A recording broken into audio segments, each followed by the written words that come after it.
দই দই ভালো দই। দয়ালা, দয়ালা, ও দয়ালা। ডাকছো কেন? দই কিনবে? কেমন করে কিনবো? আমার তো পয়সা নেই। কেমন ছেলে তুমি, কিনবে না তো আমার বেলা বইয়ে দাও কেন? আমি যদি তোমার সঙ্গে চলে যেতে পারতুম তো যেতুম। আমার সঙ্গে? হ্যাঁ, তোমার সঙ্গে। তুমি যে কত দূর থেকে হাঁকতে হাঁকতে চলে যাচ্ছ, শুনে আমার মন কেমন করছে। বাবা, তুমি এখানে বসে কি করছো? কবিরাজ আমাকে বেরোতে বারণ করেছে, তাই আমি সারাদিন এখানেই বসে থাকি।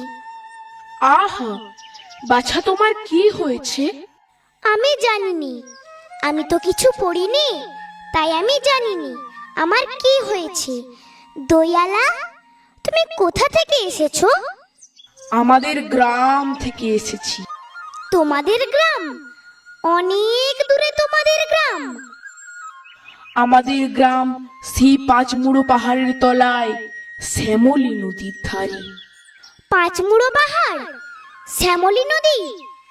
কি জানি, হয়তো তোমাদের গ্রাম দেখেছি, কবে সে আমার মনে পড়ে না। তুমি দেখেছো? পাহাড়ের তলায় কোনোদিন গিয়েছিলে নাকি? না, কোনো দিন যাইনি, কিন্তু আমার মনে হয় যেন আমি দেখেছি। অনেক পুরনো কালের খুব বড় বড় গাছের তলায় তোমাদের গ্রাম, একটি লাল রঙের রাস্তার ধারে না? ঠিক বলেছো বাবা।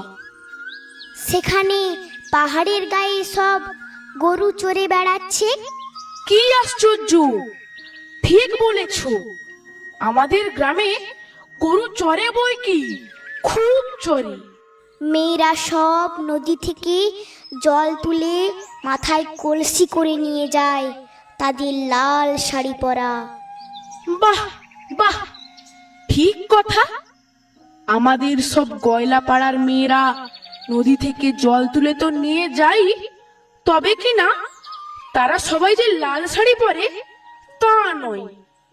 কিন্তু বাবা, তুমি নিশ্চয়ই কোনোদিন সেখানে বেড়াতে গিয়েছিলে। সত্যি বলছি দয়ালা, আমি একদিনও যাইনি।